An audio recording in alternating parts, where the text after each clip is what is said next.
Friends, welcome back to the next lecture. Cell cycle and cell division chapter जी है अंतर्गत आपणो आजनो सेकंड लेक्चर थशे एम फेज मतलब कि एम तबक्को जेमां आपणे प्रोफेज अने मेटाफेज मतलब कि पूर्वावस्था अने पाचनावस्थानो अभ्यास करवाना छे।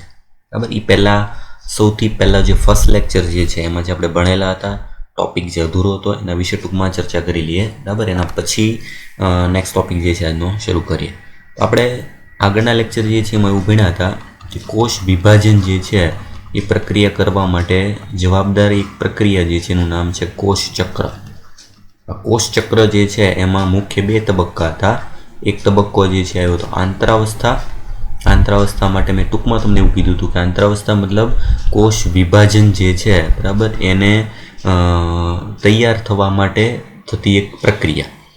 એમ તબક્કો મતલબ શું કહેવાય તો કે એમ તબક્કો એટલે વિભાજન તબક્કો। आ विभाजन कोषों विभाजन थाय ई पहला एने तैयार करवानी प्रक्रिया एटले एने कहेवाय आंतरावस्था। आंतरावस्था में केटलीक तबक्का वाइज स्पष्ट त्रण प्रक्रियाओ थाय छे। त्रण प्रक्रियाओने त्रण तबक्का विभाजित करी जेम के G1 तबक्को, S तबक्को अने G2 तबक्को। बराबर। आ G1 S अने G2 आ त्रण तबक्का में शुं थाय छे ए आज आपणे भणवानुं छे। अने एना पछीनो तबक्को जे छे एम तबक्को जे छे एमां चार पेटा तबक्का छे जेने अंतर्गत आपणे आज बे तबक्का भणशुं। एटले कोष चक्र जे छे बराबर कोष चक्रने आपणे आ रीते जे लई शकीए। सौथी पहेला जेम के G1 तबक्को बराबर त्यांथी एना पछी कोष जे छे दाखल थशे S तबक्कामां। S तबक्का जे छे एना पछी आवशे G2 तबक्को અને G2 તબક્કા જે છે એના પછી આવશે વિભાજન। વિભાજન મતલબ કે એમ તબક્કો। એમ તબક્કામાંથી ફરીથી પાછા G1 તબક્કામાં। આવી રીતના જે છે ચક્ર ચાલ્યા કરે। આ ચક્ર જે છે એને નામ આપ્યું કોષ ચક્ર। બરાબર। કોષો જે છે એનું વિભાજન કરવા માટે મતલબ કે કોઈ પણ એક કોષ જે છે બરાબર અહીંથી દાખલ થાય છે બરાબર G1માંથી G1 S G2 તબક્કામાંથી એમ તબક્કામાંથી પસાર થાય ત્યારે એમાંથી એકમાંથી એના જેવા જ સેમ બે કોષો જે છે તૈયારથી નીકળે છે। આ બંને કોષો પાછા જે છે દાખલ થશે G1 તબક્કામાં ફરીથી વિભાજન પામવા માટે। અમુક તબક્કો જે છે એવો છે કે જે G1 તબક્કામાંથી કોષનું વિભાજન થવું ન હોય તો એ તબક્કો જે છે જે G0 તબક્કો તરીકે ઓળખાય। G0 તબક્કો એક વિરામ તબક્કો જેમાં કોષનું વિભાજન કરવાનું ન હોય તો એ ચક્રમાંથી બહાર નીકળી જાય। બરાબર। એના વિશે પણ આપણે આજે અભ્યાસ કરશું। એટલે આટલા તબક્કા આ રીતે જે છે કોષનું વિભાજન સતત ચાલતું રહે છે। બરાબર।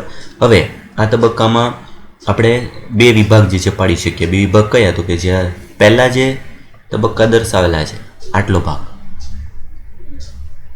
G1 S અને G2 આટલો તબક્કો આ શું થશે તો એ થશે આંતરાવસ્થા।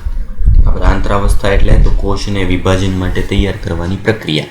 અને બીજું સ્ટેપ બરાબર જે આટલો ભાગ જે છે જે બાકીનો બીજો ભાગ બરાબર એ ભાગ કયો થશે એ થશે એમ તબક્કો મતલબ વિભાજન તબક્કો। વિભાજન તબક્કો જે છે દરમિયાન કોષોનું એક કોષમાંથી બે કોષમાં વિભાજન થશે। આવી રીતના ચક્ર જે છે આખું ચાલ્યા કરે। હવે આંતરાવસ્થા દરમિયાન શું પ્રક્રિયા થાય છે તો વિભાજન કરવું એટલે આગળ કીધું હતું કે આપણે એક કોષ જે છે બરાબર એનું વિભાજન કરી બરાબર ને એમાંથી એની જેવા જ બે કોષોનું નિર્માણ કરવાનું છે। એકમાંથી બે કોષો જે છે બનાવવા માટે એની અંદરના દ્રવ્યો બધા જે છે બમણા કરવા પડે, એનું કદ વધારવું પડે। આ કદ વધારવાની પ્રક્રિયા એ શું છે તો કે આંતરાવસ્થા। એટલે સૌથી પહેલાં આંતરાવસ્થાના આ ત્રણે ત્રણ તબક્કા G1 S અને G2 ત્રણેય તબક્કામાં શું થાય છે એ જોઈએ ને એના પછીનો એમ તબક્કો જે છે એના વિશે આપણે ચર્ચા કરીએ। બરાબર। એટલે સૌથી પહેલાં શરૂઆત થાય છે જો આંતરાવસ્થાને બીજા ત્રણ ઉપતબક્કાઓ જે છે એમાં વહેંચી શકાય છે। સૌથી પહેલાં આગળ એવું પ્રમાણે આંતરાવસ્થાના ટોટલ જે છે ત્રણ ઉપતબક્કા કયા કયા તો કે પહેલું ગેપ 1 તબક્કો, S સિન્થેસિસ પરથી S તબક્કો, G2 એટલે ગેપ 2 તબક્કો। ગેપ શબ્દ શું છે? ગેપ એટલે કે કોની વચ્ચેનો તબક્કો છે। અહીંથી તમે જો એટલે ખ્યાલ આવી જાય। જો G1 તબક્કો કોના વચ્ચેનો તબક્કો છે? આગળનો M તબક્કો પછીના S, M અને S વચ્ચેનો તબક્કો એટલે G1। S એટલે સિન્થેસિસ। G2 શું છે? G2 એટલે અગાઉનો S તબક્કો અને પછીનો M તબક્કો એની વચ્ચેનો ગાળો એટલે એનું નામ આપ્યું G2। આવી રીતે ગેપ 1 અને ગેપ 2 તબક્કો નામ આપેલું છે। હવે મહત્વનું છે આ ત્રણે ત્રણ જે છે તબક્કા એમાં શું થાય છે, એમાં થતી પ્રક્રિયાઓ શું છે, બેઠે બેઠી ટેક્સ્ટ બુકની લાઈનો જે છે એમાંથી પૂછાય છે। બરાબર। એ સમજીએ। જો G1 તબક્કો સંભાજન અને DNA સ્વયંજનનની શરૂઆત વચ્ચેનો મધ્યસ્થી તબક્કો જે છે એને અનુસરે છે। અહીંથી ખ્યાલ આવી જાય। જો સંભાજન, સંભાજનનો મતલબ થશે એમ તબક્કો બરાબર. સંભાજન જે છે એનો મતલબ શું થશે? તો કે આ જે છે સંભાજન મતલબ આવી ગયો એમ તબક્કો, અને ડીએનએ સ્વયંજન મતલબ એસ તબક્કો. બરાબર. એટલે જો આ એમ અને એસ તબક્કાની વચ્ચેનો ગાળો છે જેને નામ શું આપ્યું છે? G1. અહીંથી જોશો તો પણ ખ્યાલ આવશે. જો એમ તબક્કો એટલે શું છે? તો કે એમ એટલે સંભાજન, એકમાંથી બે સમાન ભાગ થાય છે, અને એસ એટલે તો કે જ્યાં થાય છે ડીએનએનું સ્વયંજન, ડીએનએનું સ્વયંજનન, ડીએનએનું સંશ્લેષણ થાય છે એટલે સિન્થેસિસ. સિન્થેસિસ એટલે સંશ્લેષણ. એમ એસ પરથી નામ આપેલું છે એસ તબક્કો. અગાઉનો એમ તબક્કો, પછીનો એસ, આ બેની વચ્ચેનો ગાળો એટલે G1 તબક્કો. શું થાય છે આ તબક્કા જે છે એમાં થાય છે શું? બરાબર. તો એ પ્રક્રિયા જે છે ખાસ એમાં બેઠે બેઠી લાઈન પૂછાય છે. સૌથી પહેલું, જીવન અવસ્થામાં કોષ ચયાપચયિક રીતે સક્રિય હોય છે. કોષોની અંદર રહેલા બધા દ્રવ્યો બમણા કરવાના છે, એટલે સ્વાભાવિક છે કે એની અંદર ખૂબ જટિલ ઘણી બધી ક્રિયાઓ થતી હશે. એટલે ચયાપચયની દૃષ્ટિએ ખૂબ જ કોષો સક્રિય હોય અવસ્થામાં, સતત વૃદ્ધિ કરે છે, પરંતુ ડીએનએનું સ્વયં જનન કરતો નથી. મતલબ બધી વસ્તુ બમણી થવા મળશે, સિવાય શું? ખાલી ડીએનએ. એવું શું કામ?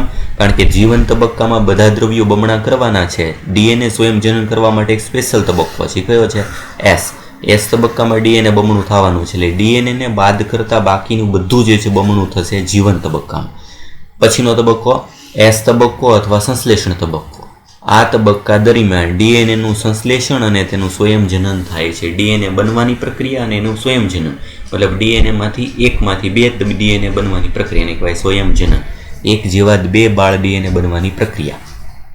આ સમય દરમિયાન પ્રત્યેક કોષમાં ડીએનએની માત્રા બમણી થઈ જાય છે. આ મહત્વનો તબક્કો. બરાબર. એસ તબક્કાની ખાસિયત શું? તો કે એમાં ડીએનએનું સંશ્લેષણ સ્વયંજનન થાય, એની માત્રા બમણી થઈ જાય. એટલે એક ઉદાહરણ આપ્યું, જો ડીએનએની શરૂઆતની માત્રા 2C હોય, 2 કાર્બન, ઉદાહરણ તરીકે, ઘણા બધા એમાં કાર્બન હોય પણ ઉદાહરણ તરીકેમાં લીધું, જો 2 કાર્બન હોય તો તે એસ તબક્કામાંથી પસાર થાય ત્યારબાદ તે વધીને 4 કાર્બન થઈ જાય છે. તેમ છતાં રંગસૂત્રોની સંખ્યામાં કોઈ વધારો થતો નથી. આ મહત્વની બાબત. જો ડીએનએ બમણું થાય, રંગસૂત્ર એટલું ને એટલું જ રહે છે. કઈ રીતે હું સમજાવું છું આગળ. જો જીવન અવસ્થામાં કોષ દ્વિકીય અથવા 2n રંગસૂત્રો ધરાવતો હોય તો એસ તબક્કાના અંતમાં પણ તેની સંખ્યા એટલી જ રહે છે, મતલબ કે 2n. આ 2n અને દ્વિકીય શું છે બરાબર એ સમજાવી દો પહેલાં. જો તો આપણે આકૃતિ જે છે એના દ્વારા સમજી લઈએ કે બંને તબક્કા જે છે એમાં થાય શું. તો દાખલા તરીકે કોઈ પણ કોષ જે છે બરાબર, આપણે અલગ કલર જે છે એમાં દર્શાવીએ. સમજી લો કે આંતરાવસ્થાની શરૂઆત થઈ, એમાં પહેલો તબક્કો છે જીવન તબક્કો. જીવન તબક્કો જે છે એ દરમિયાન કોષ જે છે એની અંદર, કોષની અંદર આવી રીતના રંગસૂત્રવાળો ભાગ આવેલો હોય, આને કહેવાય રંગસૂત્રિકા. આટલો ભાગ, આ શું છે? રંગસૂત્રિકા. રંગસૂત્રિકાને જ આપણે દર્શાવીએ છીએ રંગસૂત્ર.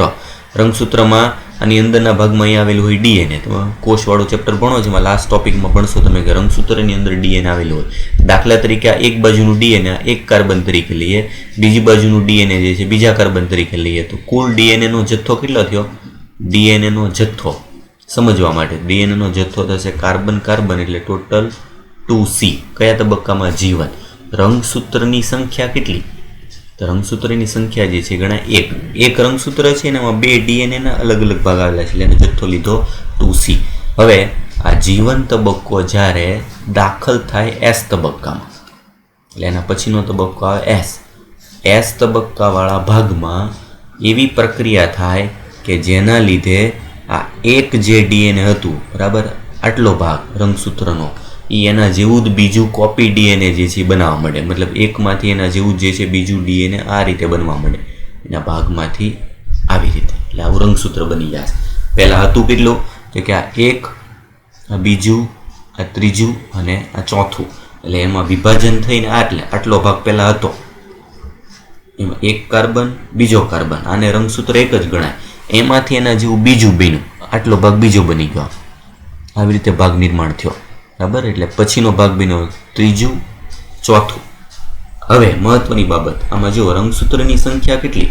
તો રંગસૂત્રની સંખ્યા, તો રંગસૂત્રની સંખ્યા એકની એક જ છે. આ એક રંગસૂત્ર જ કહેવાય, આ એક રંગસૂત્ર જ કહેવાય. પણ ડીએનએનો જથ્થો કેટલો? જો ડીએનએનો જથ્થો, તો ડીએનએનો જથ્થો જે છે આ 1, 2 3 4 मतलब पहला जे 2C હતું એની કરતાં બમણો એટલે કેટલા થઈ ગયા 4C આ સમજવા માટે બરાબર એનો મતલબ એવો થાય કે જીવન તબક્કા પછી S તબક્કામાં જ્યારે દાખલ થાય DNA બરાબર ત્યારે એનો મતલબ શું થાય છે કે S તબક્કા બાદ DNA નો કુલ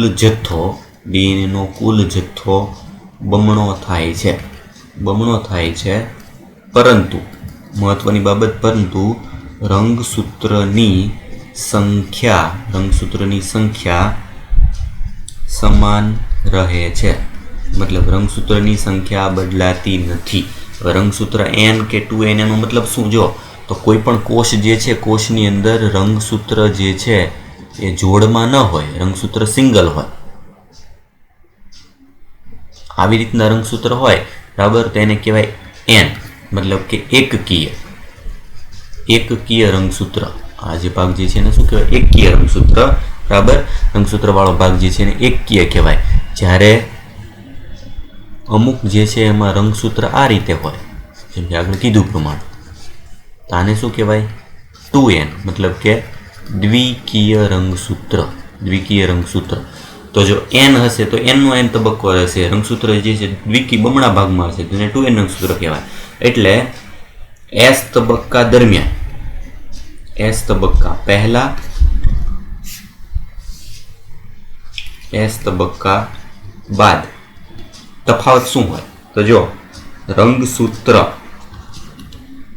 n હશે તો રંગસૂત્ર n જ રહેશે રંગસૂત્ર 2n હશે રંગસૂત્ર 2n જ હશે DNA 2C હશે થઈ જશે 4C આ શું થાય બમણું રંગસૂત્ર કેવા રહેશે સમાન S તબક્કા પહેલા રંગસૂત્ર એકકીય તબક્કામાં હોય તો એકકીય જ રહે રંગસૂત્ર જે છે 2n તબક્કામાં હોય તો 2n તબક્કામાં જ રહેશે મતલબ કે જોડમાં હોય તો જોડમાં જ છે રહેશે એટલે આપણે એ પ્રમાણે જે છે દર્શાવી શકીએ જે તબક્કામાં જે ભાગ હશે એ જ પ્રમાણે જે છે તબક્કો લઈ શકીએ એટલે આપણે આના રીતે પણ દર્શાવી શકીએ જો રંગસૂત્ર મોટા ભાગે આમ દર્શાવેલું હોય દાખલા તરીકે આ એક રંગસૂત્ર છે તો આને એકકીય લીધું હોય તો જોડમાં શું થશે તો જોડમાં એના જેવું બીજું રંગસૂત્ર બની જશે તો આ થઈ ગયું 2n એકકીય રંગસૂત્ર તો 2n મતલબ કે રંગસૂત્ર જોડમાં હોય દ્વિકીય રંગસૂત્રનો મતલબ જ થાય રંગસૂત્ર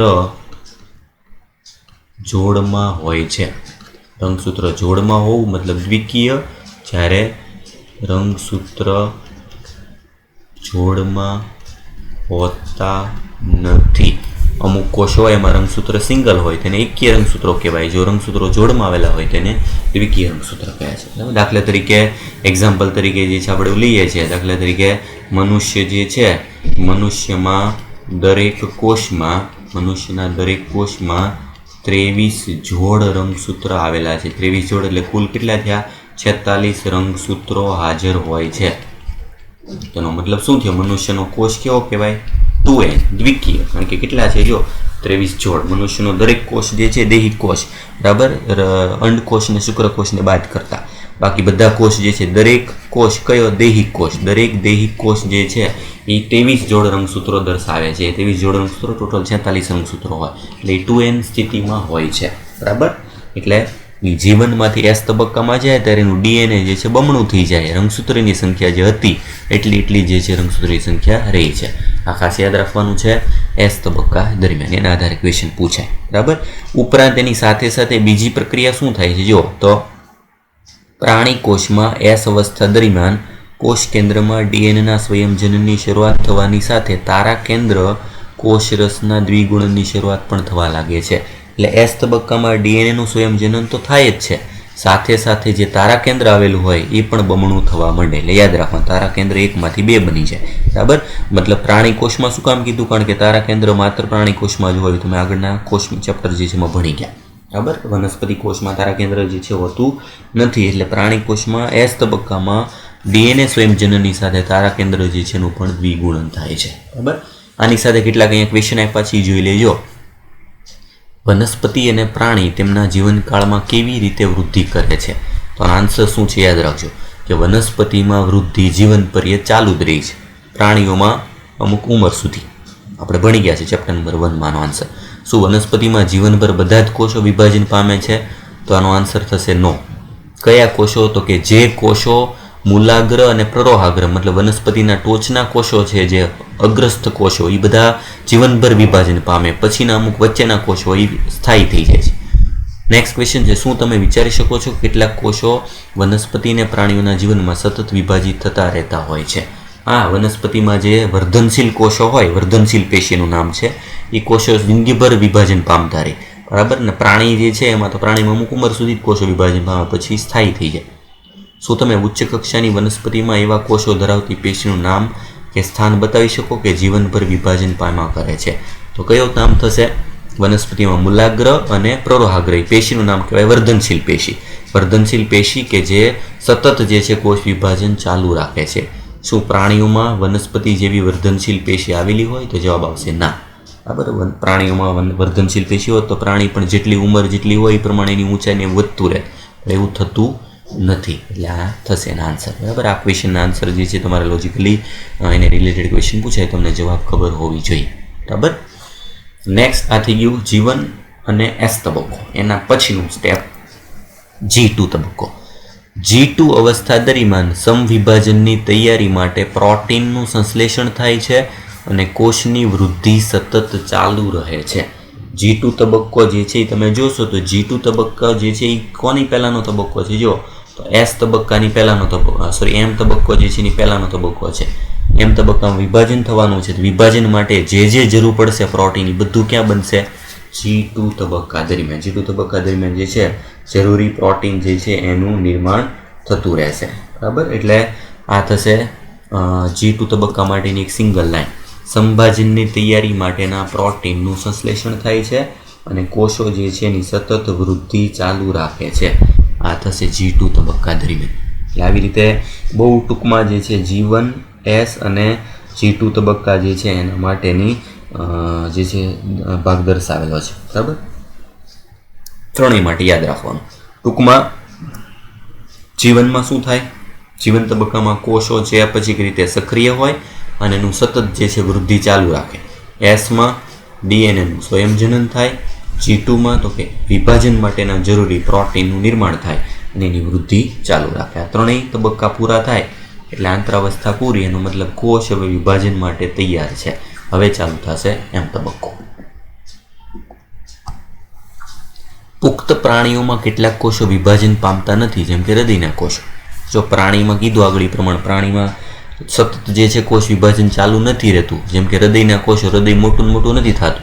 હૃદયનું જે છે કદ તમને ખબર છે કે મનુષ્યની મુઠ્ઠી જે છે એના જેટલું હોય, તો માણસ 100 વર્ષ જીવે કે કદાચ 50 વર્ષ જીવે, એનું હૃદયનું કદ એટલું જ હોય. એનો મતલબ હૃદયના કોષો અમુક સમય પછી વિભાજન પામવાનું બંધ કરી દે અને બીજા અનેક કોષો ક્યારેક જ વિભાજન પામે છે. એવું ત્યારે જ થાય કે જ્યારે ક્ષતિગ્રસ્ત કે મૃત કોષોના નુકસાનને કારણે બદલાવાના હોય. દાખલા તરીકે આપણી ચામડી હોય, બરાબર, તેમાં આપણને કોઈ પણ જગ્યાએ ઈજા થઈ હોય તો ચામડીની જગ્યાએ પછી નવી ચામડી આવી જાય, તો એ ક્યાંથી આવે? તો એ રિપેર થાય. આપણું શરીર રિપેર થવા માટે નવા કોષોની જરૂર પડે ત્યારે જૂના કોષોનું વિભાજન થાય ને એની જગ્યાએ નવા કોષો આવી જાય. આ કોષો જે ફરીથી વિભાજન પામતા નથી, પરંતુ જીવન અવસ્થામાંથી નીકળીને નિષ્ક્રિય અવસ્થામાં પહોંચે છે. તો મતલબ જે કોષોનું વિભાજન થતું નથી, બંધ થઈ જાય છે, એ કઈ અવસ્થામાં હોય છે? કોષચક્રની. એના માટે એક અલગ તબક્કો જેને નામ આપ્યું આ કોષચક્રની વિરામી અવસ્થા છે, G0 અવસ્થા કહે છે. આ અવસ્થા કોષો ચયાપચયની દ્રષ્ટિએ સક્રિય હોય, કોષોમાં બધી પ્રક્રિયાઓ ચાલુ હોય પણ વિભાજન અટકી જાય છે ખાલી, અને તેનું વિભાજન સજીવની આવશ્યકતા પ્રમાણે થાય છે. જો જરૂર પડે તો જ એનું વિભાજન થાય. જેમ કે હૃદયના કોષો અમુક ઉંમર સુધી જે છે વિભાજન પામતા હોય, પછી એનું અટકી જાય વિભાજન, પણ એના કોષો તો કાર્યરત જ હોય, એની અંદર જે ક્રિયાઓ બધી થતી હોય એ થતી હોય, એટલે એને ચયાપચયની દ્રષ્ટિએ સક્રિય કહેવાય, પણ વિભાજન પામવાનું બંધ કરી દે. જરૂર પડે તો વિભાજન થાય એવી અવસ્થાને નામ આપ્યું વિરામી અવસ્થા, G0. G0 અવસ્થા કોના પછીનો તબક્કો જે છે નીટમાં ક્વેશ્ચન પૂછાઈ ગયો તો શું આપ્યું છે? જો જીવન અવસ્થામાંથી નીકળીને નિષ્ક્રિય અવસ્થામાં પહોંચે છે, એટલે મેં આકૃતિમાં દર્શાવ્યું છે. જો તો કે જે G1 અવસ્થો છે એમાંથી ઘણીવાર કોષો બહાર નીકળી જાય, ક્યાં જતા રહેશે? G0 જે છે એનો મતલબ શું થઈ ગયો? તો કે આ એવી તબક્કો છે કે જે દરમિયાન વિશ્રામી સ્થિતિ છે. વિશ્રામી સ્થિતિ મતલબ કે કોષોનું વિભાજન અટકી જાય છે. કોષોનું વિભાજન અટકે છે. ક્વેશ્ચન પૂછાઈ ગયો આ વર્ષે નીટ 2020 જે છે એમાં ક્વેશ્ચન હતો બરાબર કે G0 અવસ્થા કયા તબક્કા પછી આવે છે? આવો ક્વેશ્ચન હતો. ઓપ્શન M તબક્કો, G1 તબક્કો, G2 તબક્કો, એક પણ નહીં. આ ઓપ્શન હતા નીટ 2020 જે ગઈ એક્ઝામ જે છે એમાં પૂછાણું. શું આવશે? તો હમણાં જેવું કે જીવન અવસ્થામાંથી કોષ જે છે બહાર નીકળી જાય. G0 એનો મતલબ G0 ની પહેલાનો અવસ્થા કયો થાય, કયા તબક્કા પછી આવે? તો આન્સર શું આવશે એમાં? G1 આન્સર થશે. આ નીટમાં પૂછાઈ ગયેલો ક્વેશ્ચન. એટલે બેઠે બેઠી લાઈન જે છે આના પરથી ક્વેશ્ચન પૂછાણું એવું નક્કી કરી શકીએ આપણે. આ બેઠી લાઈન કે G0 તબક્કો જીવન અવસ્થામાંથી બહાર નીકળી નિષ્ક્રિય તબક્કામાં પહોંચે જેને વિશ્રામી અવસ્થા કહે છે.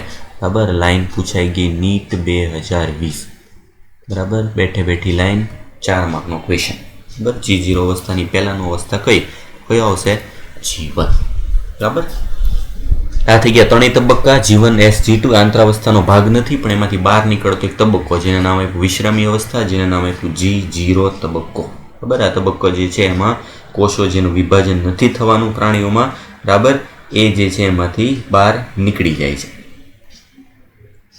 એટલે દરેકે દરેક તબક્કા જે છે એમાં બેઠે બેઠી જે છે ટેક્સ્ટ બુકની લાઈન યાદ રાખવાની છે. એના પછી જો શું આપ્યું છે?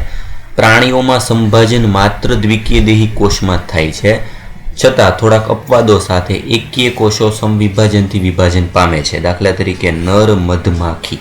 એક્ઝામ્પલ યાદ રાખવાનું છે. જો પ્રાણીઓ હોય ને, પ્રાણીઓમાં દૈહિક કોષો મતલબ એના શરીરના કોષો જેનાથી એનું શરીર બંધારણ બને એ 2N હોય. 2N મતલબ દ્વિકીય બધામાં. એમાં સંભાજન થાય. સંભાજન મતલબ સરખી માત્રામાં વિભાજન. દ્વિકીય કોષોમાં એકમાંથી જે 2 કોષો બનશે એ બંને કોષો 2N ના 2N જ રહેશે. મતલબ એના રંગસૂત્રની સંખ્યા સમાન રહે એટલે જ નામ આપ્યું સંભાજન. શેમાં? પ્રાણીઓમાં. અપવાદ શું છે? કે અપવાદ તરીકે દાખલા તરીકે નર મધમાખી. નર મધમાખીને આપણે ડ્રોન કીટક તરીકે પણ ઓળખીએ. બરાબર, જે પ્રજનન કરવાનું કાર્ય કરે છે માત્ર ડ્રોન. એમાં દૈહિક કોષ હોય, નર મધમાખી જે છે એનો દૈહિક કોષ હોય N હોય અને એનું સંભાજન થાય અને એમાંથી NN બને. N માંથી N બનવું એ અપવાદ તરીકે નર મધમાખી આ પ્રાણી છે. બાકી પ્રાણીઓ બધામાં 2N માંથી 2N જે છે સંભાજન થતું હોય. એનાથી જુદું વનસ્પતિમાં સંભાજન એકકીય અને દ્વિકીય બંને પ્રકારના કોષોમાં થાય છે. જો એની સરખામણીમાં વનસ્પતિ હોય, વનસ્પતિમાં દાખલા તરીકે લીલ લઈ લો અને આવૃત બીજધારી વનસ્પતિ લઈ લો. લીલ હોય એમાં વનસ્પતિ N સ્વરૂપે હોય અને આવૃત બીજધારી જેમાં 2N હોય. N માંથી સંભાજન થઈને N બને, 2N માંથી સંભાજન થઈને 2N બને. એનો મતલબ વનસ્પતિમાં સંભાજન બંને પ્રકારના કોષોમાં થાય. કયા? N પ્રકારના પણ થાય અને 2N. N એટલે એકકીય અને દ્વિકીય. વનસ્પતિમાં એકકીય દ્વિકીય બંને પ્રકારના જે છે સંભાજન થાય. પ્રાણીમાં મોટા ભાગે દૈહિક કોષો 2N જ હોય. 2N માંથી 2N બને. અપવાદ તરીકે નર મધમાખી પ્રાણી જે છે એમાં દૈહિક કોષ એક N જોવા મળે. વનસ્પતિમાં સંતતિનું એકાંતર જનન ઉદાહરણ યાદ કરતા એ વનસ્પતિ જાત અને પ્રાણીઓની અવસ્થાને ઓળખવા જેમાં એકકીય કોષો વિભાજન થાય છે. આપણે આ ચેપ્ટર નંબર 3 ભણશું એમાં તમને ખ્યાલ આવી જશે કે લીલ વનસ્પતિ જે છે એમાં આ પ્રમાણે જે છે એ N માંથી N કોષોનું નિર્માણ થાય છે. એટલે આ ખાસ યાદ રાખવાનું છે. પ્રશ્ન શું પૂછાય? સંભાજન જે છે પ્રાણીઓના કયા કોષોમાં થાય? તો પ્રાણીઓના માત્ર દ્વિકીય કોષમાં થાય. મતલબ પ્રાણીઓમાં 2N કોષોનું જ સંભાજન થાય છે થોડાક અપવાદને બાદ કરતા. અપવાદ તરીકે યાદ રાખવાનું છે નર મધમાખી. નર મધમાખીમાં દ્વિકીય કોષમાં નથી થતું. નર મધમાખીમાં શું થાય છે? નર મધમાખીમાં એકકીય મતલબ N કોષોમાં વિભાજન થાય છે. N કોષોમાં વિભાજન થાય છે. કયું વિભાજન? સંભાજન. બરાબર. નેક્સ્ટ હવે જે મેઇન તબક્કો આવે છે આપણે જે ભણવાનું છે નેક્સ્ટ એ છે M તબક્કો મતલબ કે વિભાજન. M તબક્કો નામ આપેલું છે માઇટોસિસ પરથી. માઇટોસિસ જે છે એનો મતલબ થશે સમવિભાજન. એનો પહેલો અક્ષર M પરથી લીધેલું છે M તબક્કો. આ કોષ ચક્રનો નાટકીય તબક્કો છે જેમાં કોષના બધા ઘટકોનું પુનઃગઠન થાય છે. માતૃ અને બાળકોષોમાં રંગસૂત્રની સંખ્યા સરખી રહે તો તેને સમભાજન કહે છે. જો જે કોષો આ પહેલો કોષ છે એમાંથી સંભાજન થાય એટલે 2 કોષો બનશે. આને કહેવાય માતૃકોષ. આ કહેવાય બાળકોષો જે નિર્માણ થયા એકમાંથી 2. આ n હોય તેના બાળકોષો પણ n જ રહેશે, આ 2n હોય તેના બાળકોષો પણ 2n જ રહેશે.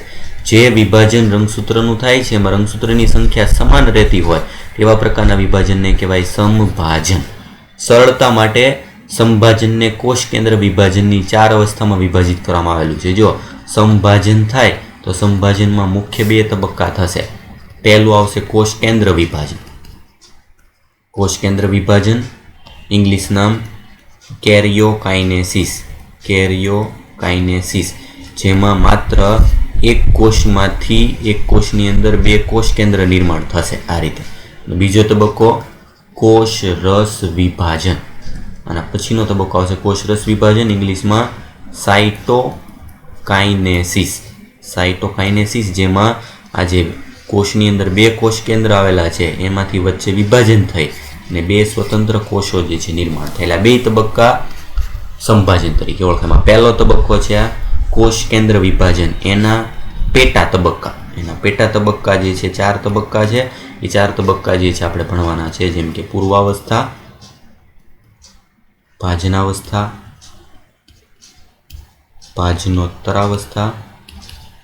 ભાજનોત્તરાવસ્થા અને છેલ્લું ભાજનાંતિમાવસ્થા.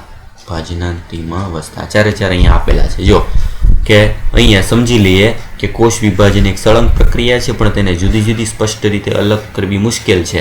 આપણે ભણવામાં સરળતા માટે આપણે એને 4 અવસ્થામાં વિભાજિત કરી છે. 4 અવસ્થા કઈ જુઓ: પૂર્વાવસ્થા, બીજો તબક્કો ભાજનાવસ્થા અથવા એનું બીજું નામ મધ્યાવસ્થા, ત્રીજો તબક્કો ભાજનોત્તરાવસ્થા અથવા પશ્વાવસ્થા, લાસ્ટ તબક્કો ભાજનાંતિમાવસ્થા અથવા અંત્યાવસ્થા. 2 એના બીજા નામ છે, યાદ રાખવાના છે. આ અંતર્ગત આ 4 તબક્કા કન્ટિન્યુઅસ સળંગ ચાલુ જ હોય. આપણે સમજવા માટે એને પેટા તબક્કા વિભાજિત કર્યા છે. આ 4 તબક્કા જે છે એ શું છે? સામૂહિક રીતે કોષ કેન્દ્ર વિભાજન. એકમાંથી કોષ કેન્દ્ર 2 કેમ બને એના માટે આવા 4 તબક્કા છે.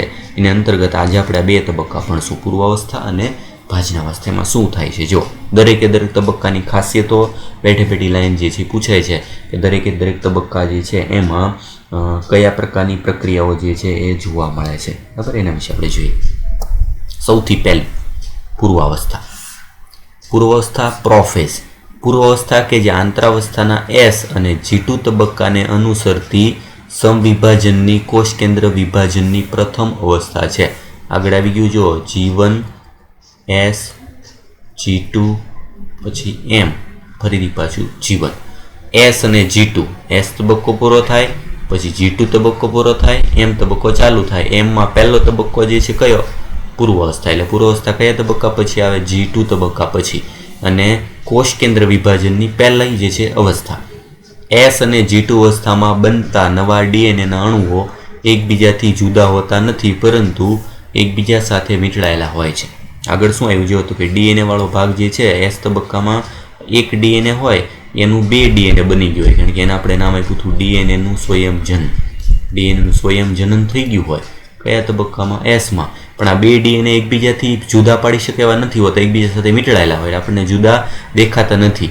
રંગસૂત્રોના દ્રવ્યોના ઘનીકરણની શરૂઆત એ પૂર્વાવસ્થાની ઓળખ છે. જે રંગસૂત્રનું DNAનું સ્વયંજનન થાય એટલે જે 2 DNA છે, આ શું છે તો કે 2 DNA, આ 2 DNA એકબીજાથી જુદા પડવાની પ્રક્રિયા એને કહેવાય રંગસૂત્રોનું ઘનીકરણ. રંગસૂત્રોની ઘનીકરણ પ્રક્રિયા. ઘનીકરણ પ્રક્રિયા એટલે શું? તો કે એનો મતલબ જે 2 DNA અણુ એકબીજા સાથે ગાઢ રીતે વીંટળાયેલા છે, ગૂંચળા જેવા દેખાય છે, એ ધીમે ધીમે જુદા પડશે, એને કહેવાય એનું ઘનીકરણ. એ ઘનીકરણ થવાની શરૂઆત થવી એ આ અવસ્થાની પ્રાથમિકતા છે. રંગસૂત્ર ઘનીકરણની પ્રક્રિયા દરમિયાન રંગસૂત્રીય દ્રવ્યો સ્પષ્ટ થવા લાગે છે. જો રંગસૂત્ર દ્રવ્યો DNA જે છે એ આપણને તાતણા જેવા દેખાય છે દ્રવ્ય સ્વરૂપે, એ ધીમે ધીમે આપણને સ્પષ્ટ દેખાવાની શરૂઆત થશે. તારા કેન્દ્ર કે જેનું દ્વિગુણન આંતરાવસ્થાના S તબક્કામાં થયેલું હતું તે હવે કોષના વિરુદ્ધ ધ્રુવ તરફ ખસવાની શરૂઆત કરે છે. જો જે કોષ જે છે એમાં તારા કેન્દ્ર એકમાંથી 2 બની ગયા હોય, એ ધીમે ધીમે વિરુદ્ધ ધ્રુવ તરફ જતા જશે. એક જે છે એ ઉત્તર ધ્રુવ તરફ, એક જે છે દક્ષિણ ધ્રુવ. મતલબ કે આ 2 તારા કેન્દ્ર જે છે એ ધીમે ધીમે 2 અલગ અલગ દિશામાં જતા રહેશે. આ છે તારા કેન્દ્ર. એક જે છે આ ધ્રુવ તરફ જશે, એક બીજી ધ્રુવ તરફ. 2 બાજુ તારા કેન્દ્ર જુદી જુદી દિશામાં જવાની શરૂઆત કરે, વિરુદ્ધ ધ્રુવ તરફ ખસવાની શરૂઆત કરે. બેના હતા ક્યાં? S તબક્કામાં. હવે એ જુદી જુદી દિશામાં જવાની શરૂઆત કરશે, એને કહેવાય વિરુદ્ધ ધ્રુવ તરફ ખસવાની પ્રક્રિયા. પૂર્વાવસ્થાના અંતમાં જે મહત્વપૂર્ણ ઘટનાઓ થાય છે તેની વિશિષ્ટતાઓ આ ખૂબ જ ઇમ્પોર્ટન્ટ છે. દરેકે દરેક તબક્કાની આપણને ટૂંકમાં ખાસિયતમુખ પોઈન્ટ આપેલા છે. આ પોઈન્ટ બેઠે બેઠી જે છે સારાંશ છે કે દરેક તબક્કામાં શું થાય છે. જો રંગસૂત્ર દ્રવ્ય ઘનીકરણ પામીને રંગસૂત્ર બનાવે છે. ઘનીકરણ પામવું મતલબ શું? રંગસૂત્ર દ્રવ્ય જે હતું બરાબર ગૂંચળા જેવું એ રંગસૂત્ર સ્પષ્ટ આવો આકારમાં ફેરવાય છે. આવા રંગસૂત્રનો આકારમાં ફેરવવા માટેની પ્રક્રિયાને શું કહેવાય? રંગસૂત્રનું ઘનીકરણ. રંગસૂત્રો બે એકલ સૂત્ર અને તેમને સાંકળતા એક સેન્ટ્રોમિયરનું બનેલું હોય છે. જો રંગસૂત્ર સ્પષ્ટ દેખાશે ત્યારે આવી રીતના ભાગ દેખાશે. આ એક એકલ સૂત્ર, આ જે છે એ બીજું એકલ સૂત્ર અને વચ્ચે આવેલો કેન્દ્ર ભાગ અને શું કહેવાય? સેન્ટ્રોમિયર. પણ આવું ક્યારે? તો કે જ્યારે રંગસૂત્ર સ્પષ્ટ દેખાય ત્યારે. રંગસૂત્રના કેન્દ્રમાં એક સેન્ટ્રોમિયર આવેલું છે અને આ જે ભાગ જે છે એને કહેવાય એકલ સૂત્ર. આ એક એકલ સૂત્ર ડાર્ક કરેલો ભાગ દર્શાવવું, આ બીજું એકલ સૂત્ર. તેનો મતલબ એકલ સૂત્ર કેટલા છે? 2. રંગસૂત્રની અંદર 2 એકલ સૂત્ર છે અને તેમને સાંકળતું એક સેન્ટ્રોમિયર જે છે હોય. પણ આવું ક્યારે દેખાય? રંગસૂત્ર ઘનીકરણ પૂરું થઈ જાય પછી. આ તબક્કામાં જે નહીં દેખાય. તારા કેન્દ્ર જે આંતરાવસ્થામાં બેવડાયેલું, આંતરાવસ્થામાં કયા? તો કે આંતરાવસ્થાના S તબક્કામાં. તે હવે કોષના વિરુદ્ધ ધ્રુવ તરફ ગતિ કરે છે. 2 અલગ અલગ દિશામાં આવી જશે. પ્રત્યેક તારા કેન્દ્ર ત્રિજ્યાવર્તી સૂક્ષ્મ નલિકા ઉત્પન્ન કરે છે જેને તારા કિરણ કહે છે. એમાંથી આવા તંતુ નિર્માણ થશે. કોષ જે છે એમાં તારા કેન્દ્રવાળો ભાગ હોય એમાં 2 ધ્રુવમાંથી આવા તાતણા નિર્માણ થશે. તારા કેન્દ્રમાંથી તાતણા નિર્માણ થવા, તાતણાને નામ આપ્યું છે તારા કિરણો. તારા કિરણોનું નિર્માણ થવું અને એ તારા કિરણો કોષ વિભાજનમાં મદદ કરશે. આવા તારા કેન્દ્રો 2 બાજુ જે છે નિર્માણ થશે. 2 તારા કિરણો દ્વિધ્રુવીય ત્રાક સાથે જોડાઈને સમવિભાજન પ્રસાધનની રચના કરે છે. 2 તારા કિરણો બરાબર 2 બાજુના ભાગ જે છે એટલે એના નામ આપ્યું દ્વિધ્રુવીય. 2 તારા કિરણો ધ્રુવીય ત્રાક સાથે જોડાય. ધ્રુવીય ત્રાક એટલે આ જે ભાગ, બંને બાજુના ભાગ જે છે એ તાતણા સાથે જોડાઈને સમવિભાજન પ્રસાધન જે રંગસૂત્ર સાથે જોડાવાના હોય, રંગસૂત્ર સાથે જોડાઈ જાય ને 2ને અડધા અડધા ભાગમાં વિભાજન કરવાની શરૂઆત કરશે. બરાબર, આ તબક્કાની ખાસિયત. પૂર્વાવસ્થાના અંતમાં જો કોષને માઇક્રોસ્કોપમાં જોવામાં આવે તો તેમાં ગોલ્ગી પ્રસાધન, અંતકોષરજાળ, કોષ કેન્દ્રિકા અને કોષ કેન્દ્ર પટલ જોવા મળતા નથી. યાદ રાખજો, જો આપેલું છે કે સમવિભાજનની પૂર્વાવસ્થા જે છે એમાં પ્રાથમિક પૂર્વાવસ્થા છે, હજી શરૂઆત થાય છે ત્યારે કોષ કેન્દ્ર પટલ હોય છે. કોષ કેન્દ્ર પટલ ધીમે ધીમે વિઘટન પામે છે. કોષ કેન્દ્ર પટલ છે હજી જો ધીમે ધીમે વિઘટન પામે છે. એની અંદરના ભાગમાં કોષ કેન્દ્ર પટલ છૂટું પડવા મળે. જ્યારે અંત્ય પૂર્વાવસ્થા જે છે એમાં કોષ કેન્દ્ર પટલ અદૃશ્ય થાય છે.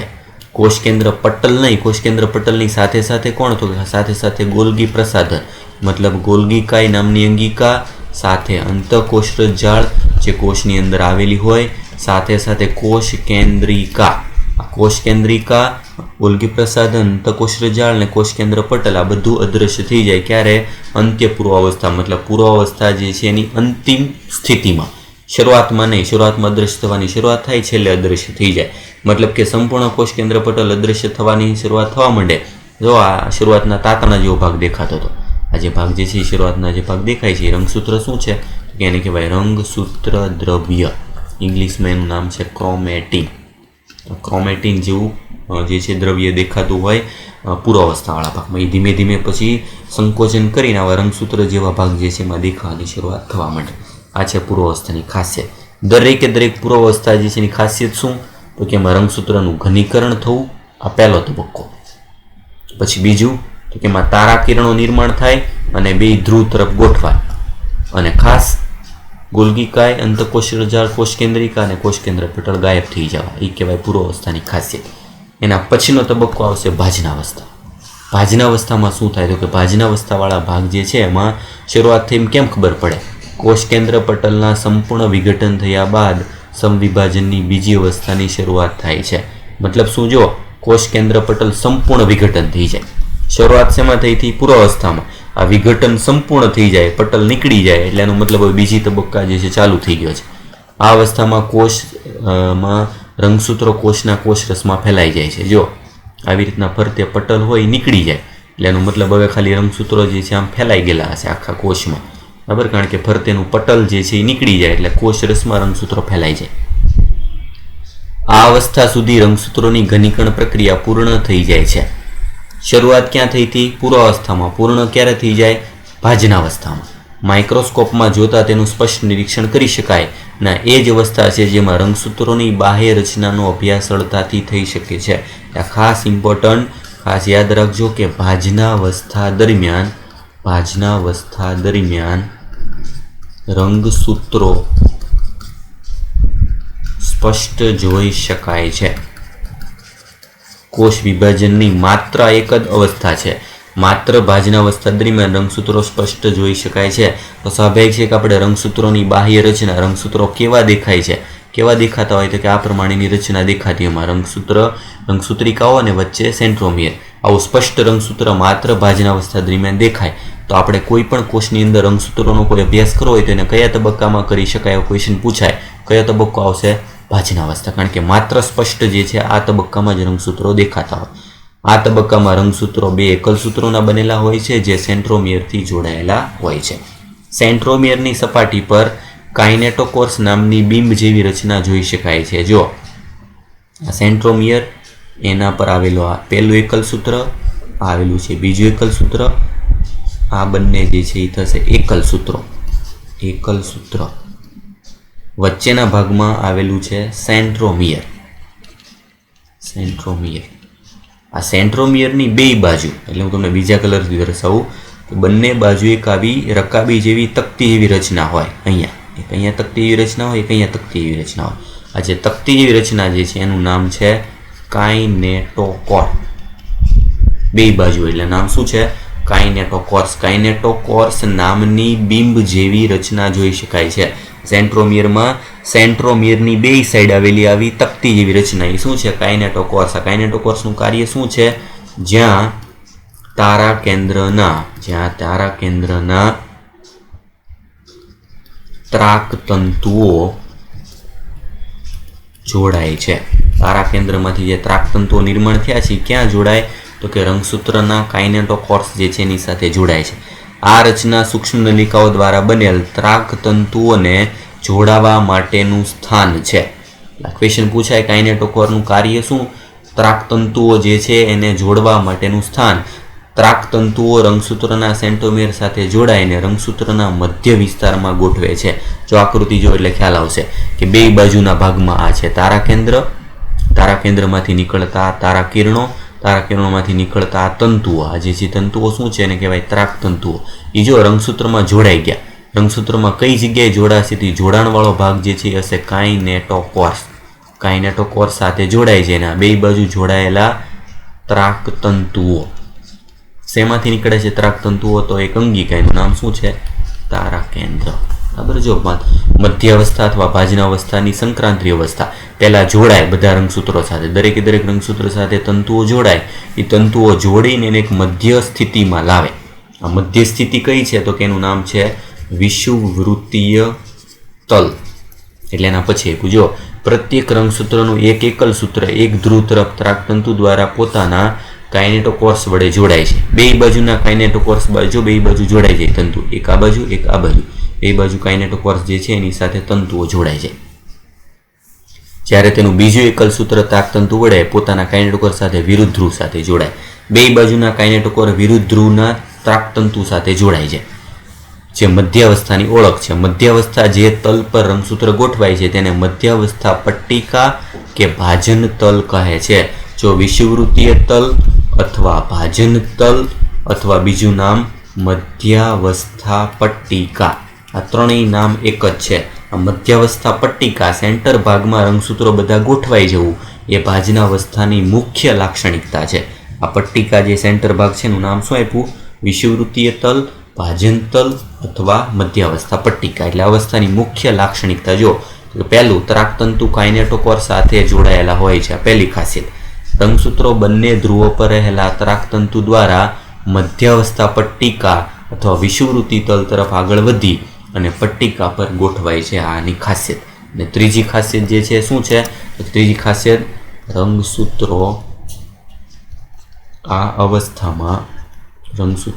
અવસ્થામાં સ્પષ્ટ જોઈ શકાય છે. સ્પષ્ટ જોઈ શકાય છે આ એની ખાસિયત. ભાજનાવસ્થા જે છે એની ખાસિયતમાં આટલા પોઈન્ટ જે છે યાદ રાખવાના છે.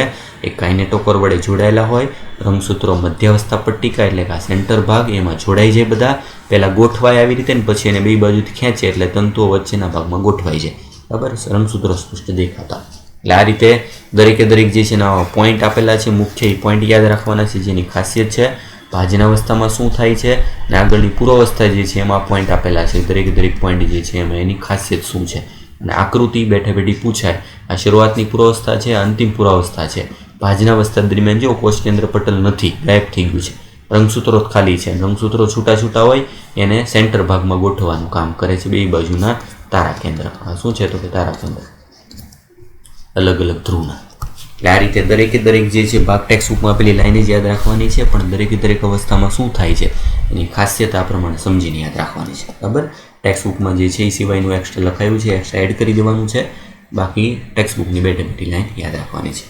નેક્સ્ટ એના પછી આપણા જે વિભાજન જે છે કન્ટિન્યુ ચાલુ છે, એ વિભાજન અંતર્ગત આપણે બે અવસ્થા જે છે આજે પૂરી કરી. એમાંનો એક અવસ્થા જે છે પૂર્વાવસ્થા, બીજું છે જે ભાજનાવસ્થા. એની પછીની આ બે અવસ્થા ભાજનોત્તરા અને ભાજનાંતિમ અવસ્થા નેક્સ્ટ લેક્ચર જે છે એમાં આપણે આગળ અભ્યાસ કરશું. બરાબર.